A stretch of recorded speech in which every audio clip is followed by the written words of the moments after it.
श्री राम जय जय राम।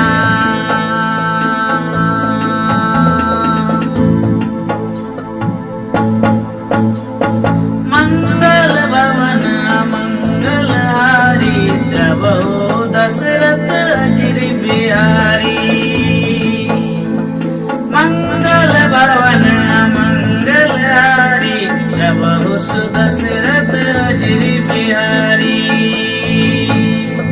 राम सिया राम जय जय राम। राम सिया राम जय जय राम। राम सिया राम जय जय राम।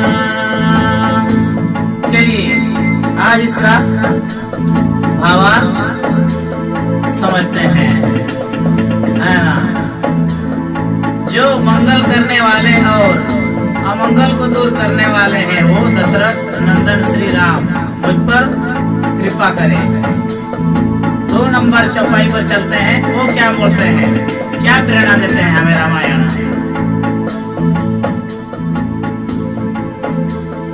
होई सोई जो राम रच राखा, को करे तरक बढ़ावे शाखा। होई जो राम रच राखा, को करे तरक बढ़ावे शाखा। चलिए इसका भावार्थ समझते हैं। जो भगवान श्री राम ने पहले से ही रच रखा है वही होगा। तर्क करने से व्यर्थ ही बात बढ़ेगी और हमारे कुछ करने से वो बदल नहीं सकता, है ना। चलिए रामायण की आज बहुत सुंदर चौपाई है, इसे हम लोग समझना चाहेंगे, है ना।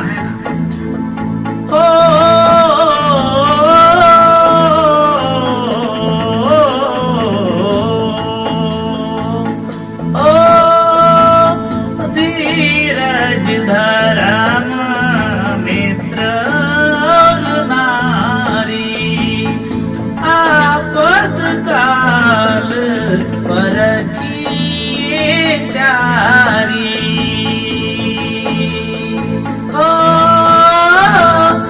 धीरज धर्म मित्र और नारी, आपत काल परखी चारी। राम सिया राम जय जय राम। राम सिया राम जय जय राम। चलिए प्रेमी सज्जन, आज हमारे गौरी वृंदावन में बहुत सुंदर ही सत्संग भाव हो रहा है, तो चलिए हम इसे समझने का प्रयास करते हैं, है ना। कहा जाता है पूरे समय में यहाँ 4 चीज हमेशा परखी जाती है, धैर्य, मित्र और पत्नी और धर्म। कहा जाता है धैर्य नहीं होने से मनुष्य का आपा बुद्धि व्याधि किसी काम में नहीं आता। और मित्र ऐसा करें जो कि आपका दुख में सुख में हर चीज में काम आए। और पत्नी तो ऐसी करो जो कि लक्ष्मी के समान हो, अपने सुख समृद्धि अपने सब चीज को त्याग करके केवल पति की सेवा करे और पति के हंसने पर हंसे और पत्नी पति के रोने पर रोए। ऐसा पत्नी को सच्चा जीवन साथी कहा जाता है। इसी रामचरित्र मानस में श्री जानकी जी श्री राम जी को 14 वर्ष वनवास के साथ उसने अकेले नहीं छोड़ा था, बल्कि उनका साथ में वो वन को गया था। इसीलिए नारी की सीता जी का उदाहरण देकर मैं आप लोग को बुझाना चाहता हूँ। चौपाई की 5 नंबर है। ओ,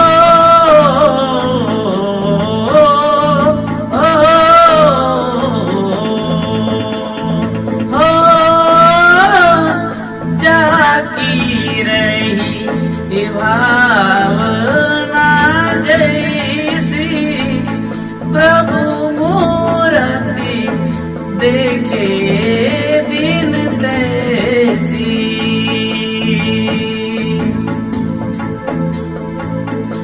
जाकी रही भावना जैसी, प्रभु मूर्ति देखी दिन तैसी।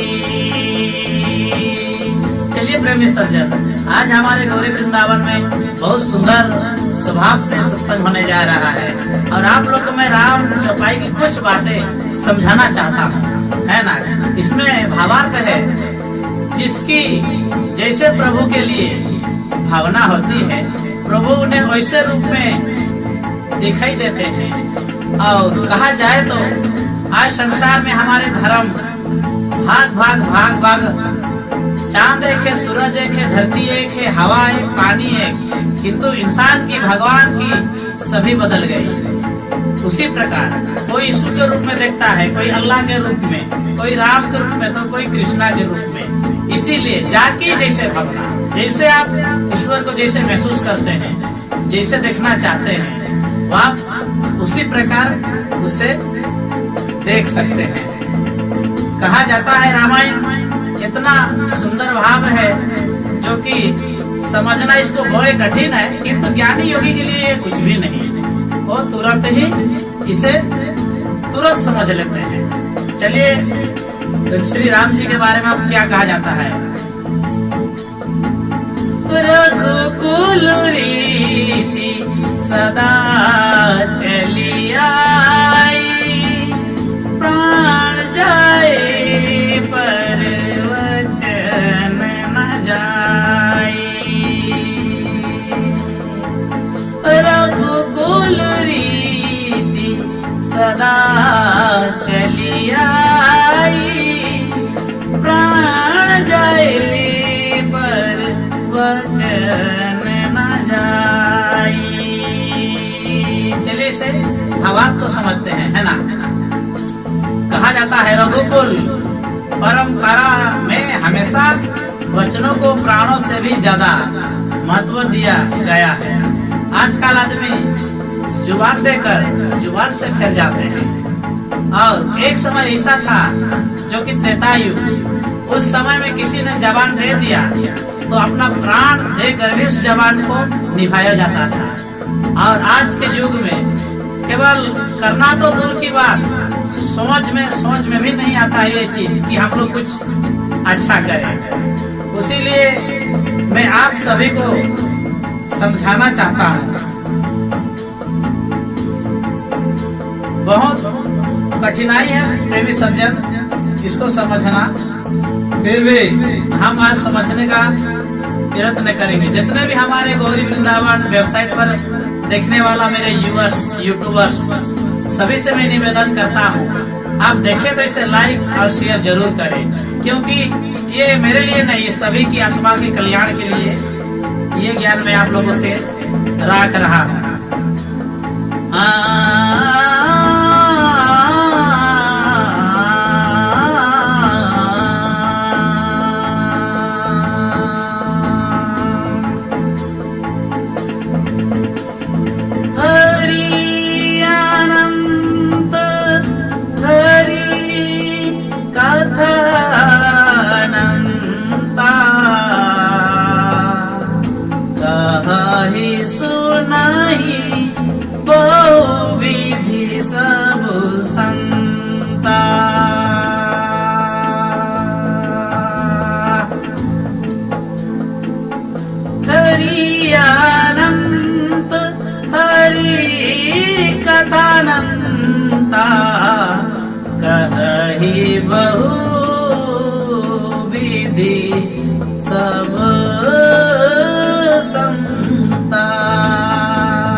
जाता है प्रभु श्री राम अंत है, उनका कोई पार नहीं पा सकता और उनकी कृति भी अपरंपार है, इसका कोई अंत नहीं है। बहुत सारे संतों ने प्रभु की कृति का अलग अलग वर्णन किया है, जैसे जिससे भावना हुआ, जिस प्रकार वो लोग समझे बुझे, उसी प्रकार प्रभु की चौपाई को अनंत रूप में गाया गया है।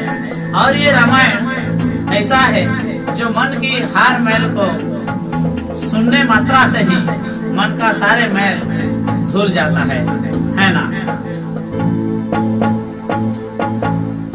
बंदव गुरु पग पदम पुरागा, बंदव गुरु पद पदम पुरागा, सुरुचि सुबास सरस अनुरागा, आमी सुमीर माय चूरन और चारों, समान सकल भवरिज परिवारों, बंदव गुरु पद पदम पुरागा, सुरुचि सुबास सरस अनुरागा,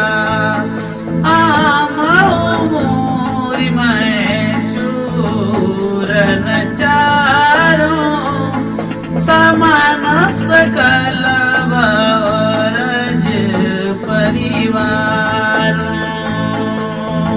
चलिए इसे समझते हैं। मैं गुरु महाराज के चरणों कमलों को रज की वंदना करता हूँ, जो सुरुचि सुंदर स्वाद सुगंध तथा अनुराग रूपी रसों से संपूर्ण है। वो अमर मूल संजीवनी जड़ी का सुंदर चूर्ण है, जो समस्त परिवार के मोह रूपी महान रोगों को दूर करता है। चलिए बहुत सुंदर भावार्थ है, ऐसे ही समझते हुए हम लोग चलते हैं, है ना।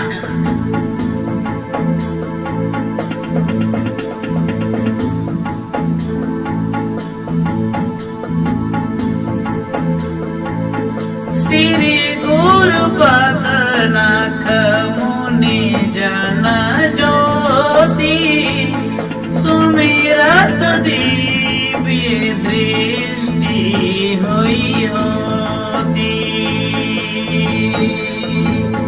श्री गुरु पद नख मुनि जन ज्योति, सुमिरत दिव्य दृष्टि हुई होती। दलन मोहतम सो प्रकाशु, बड़े भाग और आवई जासु। चलिए इसे समझते हैं। श्री गुरु महाराज के चरण नखों की ज्योतिमणियों के प्रकाश के समान है, जिसके सुमरण करते ही हृदय में दिव्य दृष्टि उत्पन्न हो जाती है। वह प्रकाश अज्ञान रूपी अंधकार को नाश करने वाला है। वहाँ जिसके हृदय में आ जाता है वो उसके बड़े भाग्य जाग जाते हैं। कहते हैं ना, सन मोन डिवाइन और चंद्र ज्योति, सूर्य ज्योति और आत्म ज्योति, ये तीनों ज्योति हमारे भीतर होती है। किंतु हमें जो गुरु महाराज से जो दिव्य दृष्टि मिलती है, इसकी वजह से हमें वो तीनों ज्योति का हमें दर्शन हो जाता है। और ये तीनों ज्योति का दर्शन होने मात्रा से ही मनुष्य की जीवन धन्य हो जाती है। चलिए हम अगला कड़ी समझने की प्रयास करते हैं, है ना। तात आस नामा, सब प्रकार प्रभु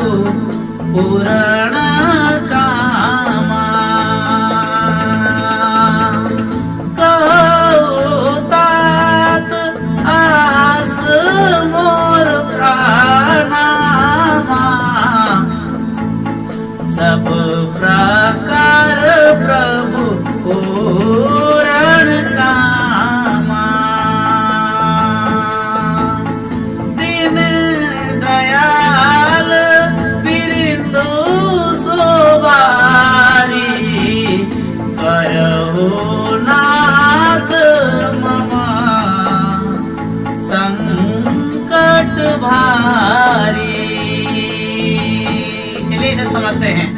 माता सीता हनुमान से हैं, तात हे तात मेरा प्रणाम निवेदन करना और इस प्रकार कहना, हे प्रभु यद्यपि आप सब प्रकार के संपूर्ण काम हैं, आपको किसी प्रकार की कामना नहीं है, तथापि दीन दुखियों पर दया करना आपका स्वभाव है और मैं दीन हूँ तथा उस स्वभाव को याद करके हे नाथ मेरे भारी संकट को दूर करना।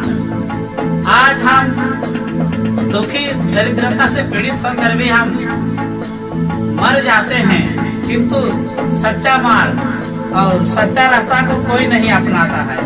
मैं आप लोग से निवेदन करता हूँ, आप इस सत्य मार्ग को आप अपने जीवन में उतारिए और आप सभी से निवेदन है कि आप सब सतमार्ग में जुड़े और प्रभु का भजन सुमरन में अपना मन लगाए, है ना। आगे कहाँ हो,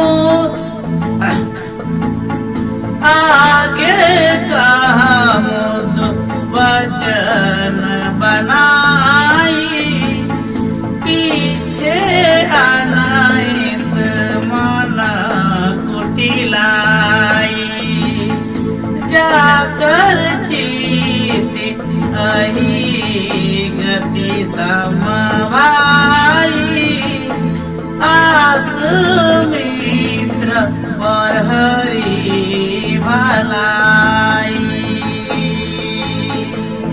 कहा जाता है जो सामने तो बनाकर कोमल वचन कहता है और पीठ पीछे बुराई करता है तथा मन में कुटिलता रखता है, हे भाई इस तरह जिसका मन सांप की चाल के समान छोटा है, ऐसे को मित्रों को तो त्यागने पर ही भलाई है। आज जिस मित्र हमारा परिवार घर को बुराई के कगार पर ले चलता है, नशा पानी खान पान आचार विचार व्यवहार में जो समानता नहीं रखता, ऐसा मित्र को जीवन में त्याग देना ही बुद्धि होती है। इसीलिए आप सबसे मैं बोलना चाहता हूँ कि आप लोग इसे बहुत सुंदर भाव से समझे। कोई भी मित्र करे तो समझ बूझ कर ही मित्र करे, यही आपसे मैं निवेदन करता हूँ। जासु नाम जपी सुनहु भवानी, भवबंधन काटे ही नर ज्ञानी, जासु नाम जपे सुनहु भवानी, भवबंधन काटे ही नर ज्ञानी। चलिए भावार्थ समझते हैं। शिव जी कहते हैं, हे भवानी सुनो, जिनका नाम जप कर ज्ञानी मनुष्य संसार रूपी जन्म मरण के बंधन को काट डालते हैं, क्या उनका दूत किसी बंधन में बंध सकता है? लेकिन प्रभु के कार्य के लिए हनुमान जी ने स्वयं शत्रु के हाथ सो बंधवा लिया था। कहते हैं एक समय कागराज भी ऐसे था, गरुड़ जी जो विष्णु के माया बंधन से वो भी बंध किए थे और वो भी तीनों लोक में भ्रमण करने लगे थे। तो ऐसा गरुड़ पक्षीराज को भी एक छोटे से जाति कागा के पास आना पड़ा और वो कागा ने उसका माया को भी दूर किया था। इसीलिए कभी जीवन में अहंकार, ज्ञानी होने का, बुद्धिमान होने का कभी भी गर्व मत करना। यही मैं आप लोगों को समझाना चाहता हूँ। प्रेमी सज्जन, चलिए 14 नंबर का भावार्थ समझते हैं।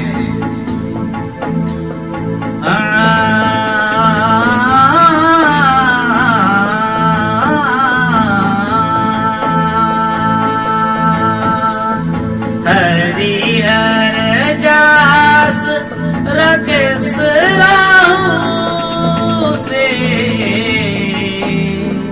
पर आकाश भट्ट सब बहु से जो पर दोष लखही सही साकी परहित धूत जिनके मन माखी। चलिए इसे समझते हैं। हे प्रेमी सज्जन, जो भावार्थ है, जो हरि और हर के यास रूपी पूर्णिमा के चंद्रमा के लिए राहु के समान है, अर्थात जहाँ कहीं भगवान विष्णु या शंकर के यास का वर्णन होता है उसी में बाधा देते हैं, और दूसरे की बुराई करने में शस्त्र बाहु के समान वीर हैं, जो दूसरों के दोष हजार आंखों से देखते हैं और दूसरों के हित रूपी घी के लिए जिनका मन मक्खी के समान है, अर्थात जिस प्रकार मक्खी घी में गिर कर उसे खराब कर देती है और स्वयं भी मर जाती है, उसी प्रकार दुष्ट लोगों ने दूसरों के बने बनाए काम को अपने ही हानिकारक के लिए भी बिगाड़ देते हैं। तो उसे हमें समझना है, ये बहुत विधि की बात है। चलिए हम इसे आगे भाव को समझते हैं। 14 नंबर 15 नंबर तक चलते हैं। ला ला ला ला ला ला